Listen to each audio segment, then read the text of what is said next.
You're listening to the Journey Podcast. Have you ever felt like you've lost yourself after a life-changing experience? Join us today as we hear one incredible woman's story of rebuilding her identity after trauma. Some listeners may be triggered by this content, and listener discretion is advised. Hi, I'm Petra Brunbauer, and with decades of experience with sadness, pain, anxiety, and stress, I finally figured out how to leave all that behind. And this podcast shows you how to break free permanently so you can reclaim your sanity and find the self-esteem and energy to go after the life you desire. With real talk about mental health, holistic healing, and the tough journey of coming out the other end. This is the Journey Podcast. Welcome to today's episode. Today is part of Mental Health Awareness Week in the UK, and this is a special bonus episode. Trauma can have a profound impact on our sense of self and identity. When a life-changing medical incident occurs, such as a serious illness or injury, it can disrupt our sense of who we are and what we value. This can be a challenging and sometimes painful process, and it can also provide an opportunity for growth and healing. In this episode, our guest shares her personal journey with trauma and identity loss after a life-changing experience. We explore the challenges of rebuilding a sense of self in the aftermath of trauma and the importance of self-care and self-compassion. Our guest also provides insights into the healing process and managing fear and anxiety that may come up.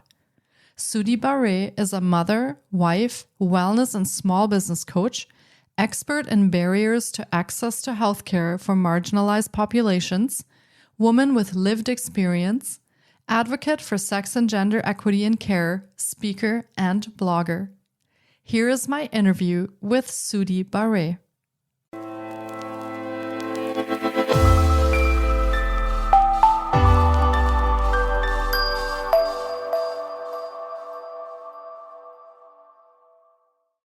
Hi, Sudi. It's so great to have you on the podcast. I've been looking forward to getting to chat with you, and we will talk about the long healing journey after experiencing a shift in reality and identity today. So welcome to the podcast. Thank you. Hello to your audience. Yeah, and we're so glad to have you today. For starters, do you want to share a little bit about yourself and your story? Oh, sure. My background is in social work, so I spent many years serving marginalized populations and newcomers navigate the healthcare system and life in general from relocating. But when I went through my own medical journey, that was very interesting because everything that I knew in advocacy, I had to really put it into the lived experience process, right? When you're advocating for someone else and when you're advocating for yourself, it's quite different because you're often doing they and I'm helping them and that's me and I'm helping. I have to do this for myself, right? There's a lot of courage building that goes into that process. So I got married, I got pregnant, thankfully I was looking for a baby. So in that process, I had a very easy pregnancy and then shortly after the delivery, I experienced sudden pain in my upper back, between my shoulders, and my left arm. And I described the symptoms to my attending nurse. And then she said, "Oh, it's just probably air blockage because I had received an emergency cesarean." So I was like, okay, I'm not an expert. I believe you. So I'm going to try and walk this off. So as I tried to walk it off, I just couldn't breathe. And I'm like, this is something more than just something that could have been fixed by just walking and circulation. So I pressed and urged my obstetrician to come. She was teaching at the time. She finally came and she did an ECG. And we found out that I had massive heart attack. It was so massive that the entire hospital staff was in my room because it had never happened at that hospital. And it was a low risk delivery hospital. And I had to be rushed to an emergency surgery. And guess what? The hospital didn't have a NICU because it was a low risk birthing hospital. So they're like, well, we got to call someone to pick up the baby because the baby's fine, but you're going to surgery. That was very dramatic and very stressful as I had just about no family members other than me and my husband there in the city. And so I called coworkers and friends, and they came and helped us out as I went into surgery. Long story short, that surgery that was supposed to be fixed exacerbated my condition. I ended up having 7 heart attacks, went into heart failure, ended up needing and requiring an artificial heart, which is called the LVAD, is a bridge to transplant. And that started giving me strokes. And then we expedited through transplant. And just to find out, I am not a candidate for transplant. I had 2% chance of accepting a donor organ. Wow. So that is how my journey into healthcare started. Mhm. So after all of that, I was thankfully my heart, because I had no pre-existing heart conditions and I was relatively very healthy, my heart was able to regain some of its function. And they said, well, we can't keep you on the LVAD and you're not a candidate for transplant. We're going to take you off this machine, but keep the pump inside the heart and see what happens. So this is where I'm at. I'm still in the waiting room of see what happens because there's nobody else like me in terms of this prognosis. And I was number 17 in Canada, and the condition is called SCAD, CAD, and a spontaneous coronary dissection. And it is 80% mortality rate, shocking for a condition that's under-researched and underdiagnosed, and 70% survival rate if caught on time. I was lucky that it got caught in the hospital. If I had been discharged that day, which was the plan, I don't think I would be here. Yeah. Thank you so much for sharing your journey with us. I really appreciate you recounting what happened to you and sharing that with us. And I, for one, am very glad that you're here with us today and able to share that journey with us. So thank you. And thank you for hanging on through all of that was going on and then actually coming here to talk about that. Thank you. Yeah, honestly, thank you because I find it's my, I don't want to say duty, but I really want to share this message because I'm a statistic that should not be here. I had 3% heart function, and that in itself is a blessing that I'm here. So, one, I want to advocate about women's heart health and brain health, and two, the importance of self advocacy in healing and the process of healing post discharge after sudden chronic medical emergencies, because it completely shifts your identity and who you think you are or your capacity as a person. Yeah. Yeah, absolutely. So when you talk about that it shifts your identity, I would imagine that today you're not the same Sudi that you were before all of this happened. And you went through some major changes, both physically and mentally. Can you talk a little bit about how this whole journey has affected you? One, I like to say that the journey is unique and different for everyone. The one I went through, I didn't know anybody else was going through something similar. And I really relied on research and trying to find other lived experience patients or individuals that had gone through similar. And I had two. There was a lady in the US who was 68 and was on an LVAD. She had been decommissioned and was finally able to swim. And I thought, oh my God, that just sounds so awesome. Because when you're on the LVAD, you're not allowed to have a shower more than once a week because the amount of strain that it has on your body and the high risk of infection because there's a wire going through inside your body, there's a hole, and it's connected to your heart. So it's very dangerous. And there's electricity at the same time, right? Because obviously the machine is constantly being charged. So that, and there was a young guy who was on Ellen the DeGeneres who was post with the LVAD was doing workouts. And I'm like, what? Oh my goodness, how do I get there? So those are my inspirations. So the reason I share is because I would love to be an inspiration for someone else who is going through similar issues where they're like, oh my God, there's no research for my condition. I don't know anybody within my vicinity or my network, but if they hear this audio or hear this podcast, then they'll know me. So in terms of the shifts in identities, that one, you go from somebody, from my perspective, for me, I went from somebody who was healthy, fit, jogging at 9 months and very fit, right? And healthy. And I just thought, I'm going to have a baby. I'm going to wrap my tummy and I'll be back, back to who I was. I'm going to have a plus. There's a little baby that I'm going to take care of. So when I found out that all of this happened, I couldn't be a mother for the first year because I was in and out of the hospital. Two, the food that I enjoyed, the healthy lifestyle that I had, I couldn't continue it because the amount of vitamins and the antioxidants and all the nutrients that was in there was bad for my current state. If I continued to eat it, I would have blood clot. Blood clot means stroke. And everything that you identified as the things that made you who you are quickly stripped away. So now who are you? Right? These are the questions that I help people navigate. Mm-hmm. And did you find anything in your journey thus far that helped you navigate those questions and that helped you reconcile maybe a little bit of this new identity into feeling better and healing, even though at the moment there's not an answer for what is happening. There's no solution at it for the moment. But is there anything that helps you in your day-to-day life? Yeah, the first thing is what I did is I went back and I was like, what brought me joy, right? I was an avid traveler. I can't travel now, but that doesn't stop me from having staycations and going away within my state or my province, having local trips and planning and getting excited about that and visiting new areas in the city. So I started with that. Once I started doing that, I realized, yes, I have a lot of new things that I have to identify with now that are part of my identity, but I can reconcile them by adding the joys that I have previously enjoyed back into them. So it might not be that you're allowed to swim, but you can still go to the pool and dip your feet in, gratitude and savoring the little moments that really helped me in the recovery process and the healing process.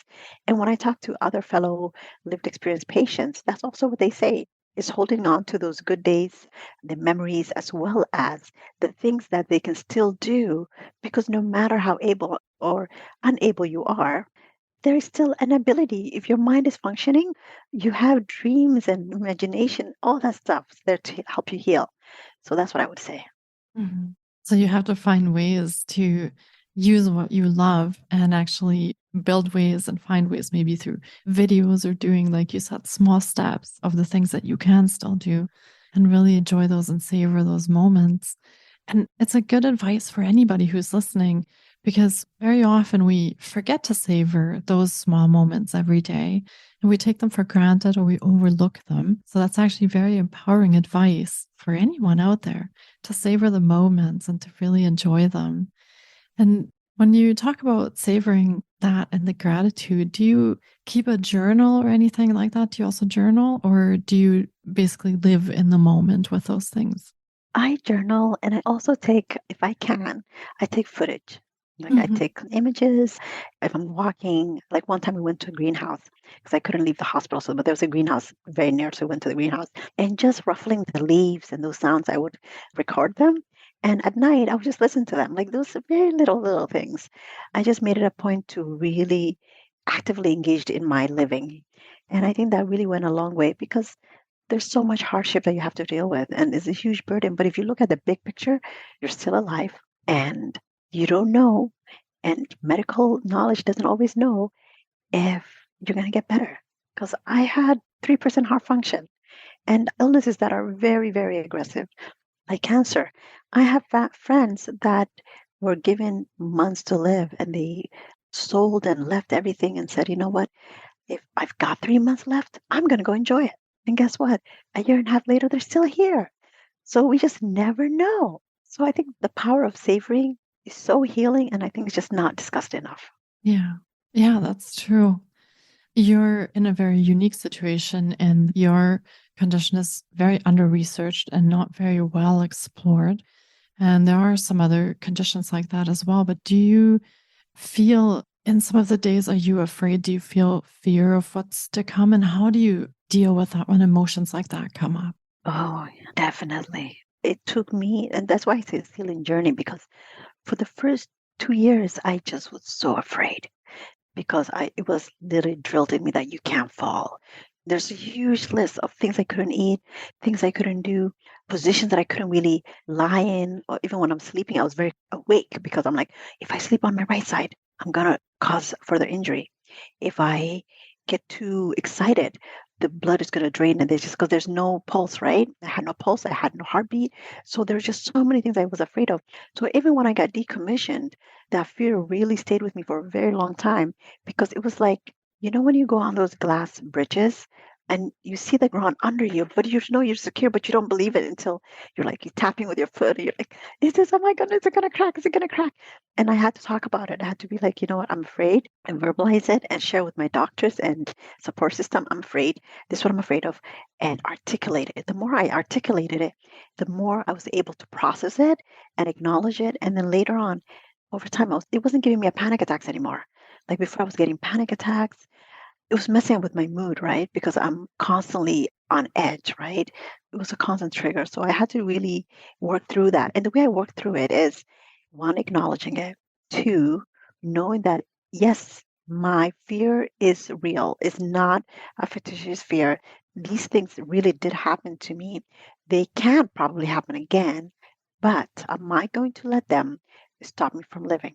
And I think when you really confront that, then you can walk past it because otherwise it's sort of like you avoid it, but it's there in the shadows, still whispering, oh my God, this could happen to you, And it's true, it did happen to me. So it's not a fictitious fear of like you're afraid of snakes, which you live in an apartment building, that's like 70 feet high. Where are the snakes going to get you? So that kind of thinking helped. Yeah. Yeah. Wow. And where do you find support if you're in a situation like you're in?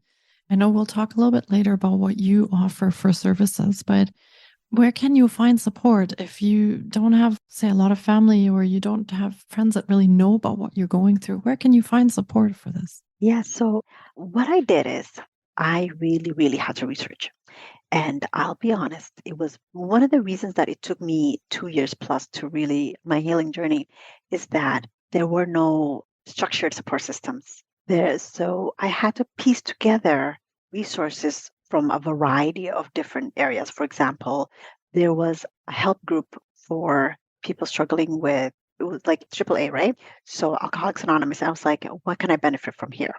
Then I would go to people with dealing with grief and I would listen and be like, what can I gain from here? And then I would go to CPT and I'm like, what can I gain from here? So I constantly went through Peter Levine, like you name it, every expert in the field of healing. I was using the information, I was piecing it together. And in that process, I was able to find bits and pieces that really helped me in my healing. I'm like, this worked for me. So I'm going to try this and I'm going to try that. And it ended up being my own custom treatment. Mm-hmm.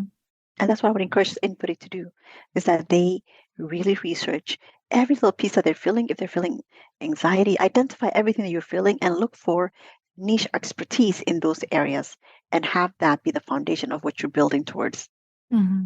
And because you mentioned that this journey is very individual for every person, so not every person is going to experience trauma or medical conditions in the same way. So I suppose this is really valuable advice because everyone will be looking for something a little bit different. There might be things, of course, that you're feeling and experiencing that other people are experiencing as well, but there may also be other things that other people don't experience. It's very, very important to find that individual help that will help you on your healing journey. And I'm wondering a little bit about what you took away from this journey so far and how do you work with people now? Really, what I've learned is, and what I try to instill with individuals is compassion, because compassion is so profound, it's underutilized. And the reason I say that is that when you go through something very traumatic like I did, it's so hard to find compassion in, you're more focused on the why me, the how, all the other questions, but to say, I feel for myself. I'm going through something hard and I deserve tender care and I'm going to request it and I'm going to even demand it sometimes that I get this because this is what I need. That takes a lot of work. And I think a lot of people don't want to, they're shy maybe, or don't think that they deserve it. Mm. But that is what you need. You need a lot of compassion for yourself, and everybody around you needs to show compassion towards you. So if it's not happening automatically, I would sit down with everyone, which I did. And sometimes it didn't work. And those relationships, I had to let them go. But say, you know what, this is what happened to me. I'm very in a vulnerable place and I need compassion. And this is how you can show me. These are the things that compassion is for me, because everybody identifies compassion uniquely, right? Mm. It's like the love languages. Everybody has a different love language. So I did that. And I would encourage everybody to do that. So once they do that, they can have perspective of, is this being compassionate to myself? Am I nurturing myself? And when the more you're asked those questions, you're talking to your inner self. You're doing inner work of acknowledging that you too deserve to be loved, cared for, and you're going to be the champion of your own voice, right? Mm-hmm. Yeah, that's very powerful. And you touched on something very interesting as well. And that is finding the meaning in what happened to you and asking the question, why me? Why did this happen? Is that a very difficult thing to deal with? Are there a lot of times that these feelings come up where you really just wonder why that happened to you? And how do you reconcile that? That's a very good question. And I encourage people to ask those questions because they are very difficult questions. It's not a question that you're going to ask yourself and have an automatic answer. Mm-hmm. It took me years, I'll be honest, to get to the whys and how and what caused this for me, right? And a lot of times when you peel away all the little layers, it goes back to childhood trauma and it goes back to childhood wounds that got unaddressed because we don't just start off. We don't wake up one day and we become adults, right? It took years, decades to be where the ages we are and to be at the states in life where we are. So when you ask why me, you have to look back all the way back as much as you can remember. And if you can't, there are things you can't remember. Look for resources of how to get those answers. And then I would advise and encourage individuals to take an outsider's perspective. Mm-hmm. Don't get lost in the emotions of what happened. Try to have more of a macroeconomic perspective, which is you're looking at all the pieces and how they move and how this happened. Then in that process, you're able to digest that certain circumstances led to these results. And from that, with the compassion, it helps you piece back together, oh, this person, and this person, and this person, and this environment that I was in was under this particular stress. And this is how it rippled onto me. Mm-hmm. And that ripple effect got me here. And sometimes that's not true. But I find that it often is because even in a car accident, it takes more than one vehicle to be a part of a entire crash, right? Mm-hmm. And if you say, oh, I just had a car accident and nobody was there, I just me and I hit a pole or something happened, your state of mind that day was not just focusing on that car. And in that car, you were just not focusing on your destination. There were things and subconsciously thoughts in there that were affecting your attention. Mm-hmm. So I think that level of intuitive capacity to assess and objectively remove yourself emotionally, that's where the hard work comes in. And that's why it takes such a long time to heal because these things happen to us and it hurts. And it's hard to confront why. The why takes a long time to answer. Mm-hmm. Yeah, and I imagine that sometimes people might never find the answer to why. And so they have to find a way to live with that and reconcile that within themselves. And could you go over some of programs and services that you offer so that our listeners can get a feel of how they could connect with you in their healing journey? Yeah, I have a website called Wellness Rain. I created that website because I wanted to share the roadmap of how I was able to recover or heal myself. There, I offer coaching as well as a course of how any individual, regardless of what they're going through, to the best of my capacity. And I don't assume to know everything. There are experts in a million different fields and niches of knowledge, right? But what we want to do is identify who are the experts we need, what resources are out there, and how can we effectively utilize them to create our own healing path. I'm more of a help navigator. I help navigate people in their journey. Wow, that sounds very interesting and so supportive and caring. So thank you for explaining that. And we, of course, will be linking to all of Sudi's offerings in the show notes as well. So be sure to check there for ways that you can connect with her. And this has been another incredible episode. And I hope our listeners have connected with your story and with your experience, Sudi. Thank you again so much for sharing your journey with us and talking about what you went through and being so honest about the feelings that came up and how you navigated all that. Thank you so much for being on the podcast today. Thank you. I'm very thankful. And honestly, Petro, I think the work that you're doing and the work that your podcast is doing is so needed. It's such a perfect timing. And when I'm looking for podcasts that I want to be a guest on, I'm looking at the positive intent. And I see a lot of positive intent in yours. So thank you for having me. Oh, that's so kind of you to say. I do hope that we inspire people with every episode to find something for themselves, something positive that they can go after. So yeah, I really appreciate that. And thank you so much. Have a wonderful rest of your day and take care. You too. Bye-bye. Bye.